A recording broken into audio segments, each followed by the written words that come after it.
Today we're looking at a great verse in 2 John that describes a terrible kind of leadership. It's in verse 9. Let's start out with the English from the ESV. Everyone who goes on ahead and does not abide in the teachings of Christ does not have God. Whoever abides in the teaching has both the Father and the Son. Let's break it down in Koine. Pas ho proagon kai me menon en te didake tu Christu theon uk eke. So let's start with those first three words, pas ho proagon.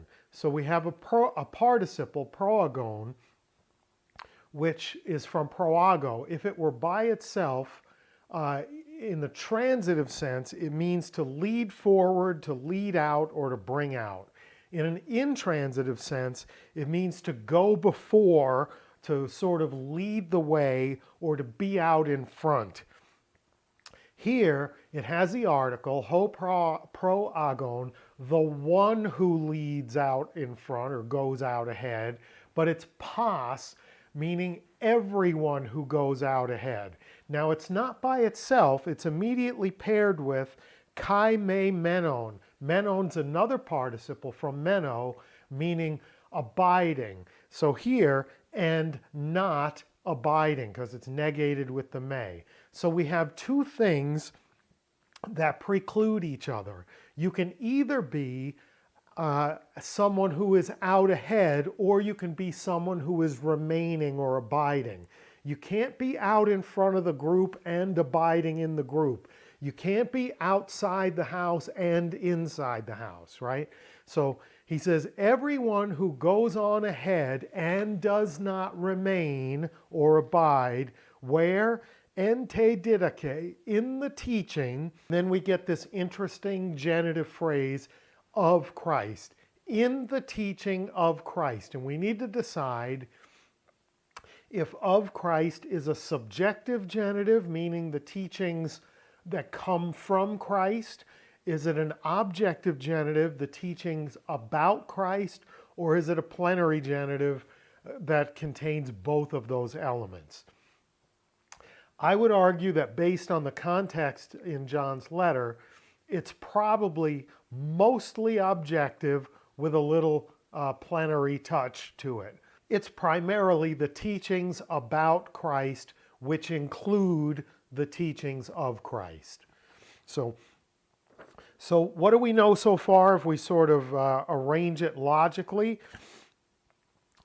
Anyone who goes out beyond the teachings of Christ, rather than remaining rooted in the teachings of Christ, and then we get the last part. Everything we've had so far has been the protasis.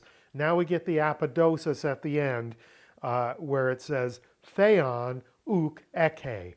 Theon, God, uk, not or doesn't, eke, have. Anyone who goes on ahead and doesn't abide in the teachings about Christ doesn't have God. Pretty powerful stuff, pretty deep stuff. If you separate yourself from the teachings about Christ and from Christ, rather than remaining in those teachings, John says, that such a person does not have God. Now let's look at the end of the verse. Homenon, the one who remains or abides, en te didake, in the teaching. What teaching? The teaching of Christ from earlier in the sentence. Hutos, kaiton patera, kaiton huion eke. Hutos, this is interesting. This one, such a one, this is what's called a pleonastic use of the demonstrative pronoun. It doesn't need to be here. It's almost redundant, but it's telling us specifically this one, the one who does abide in the teaching, as opposed to that other one who goes on ahead and doesn't abide. The one who does abide in the teaching, emphasized by this pleonastic demonstrative pronoun, this one has eke at the end of the phrase, kaiton patera, kaiton huion, both the Father, patera, and the Son, huion.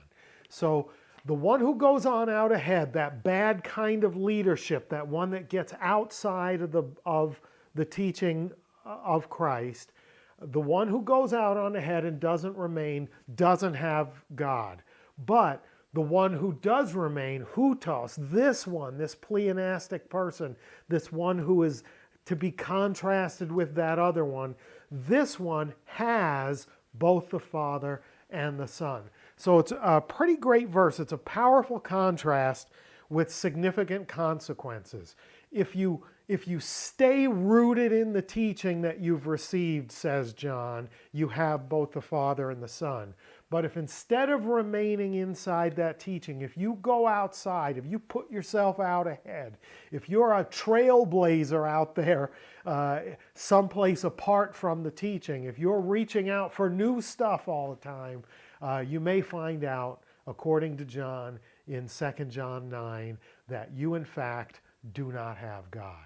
Wow, pretty big stuff, huh? Hope that was interesting for you. If it was, please like, share, subscribe, and tell a friend. Hit the notification bell so you know when there's new content. Leave me some feedback in the comments. And until next time, Charis Kai Rene Humin, grace and peace to you.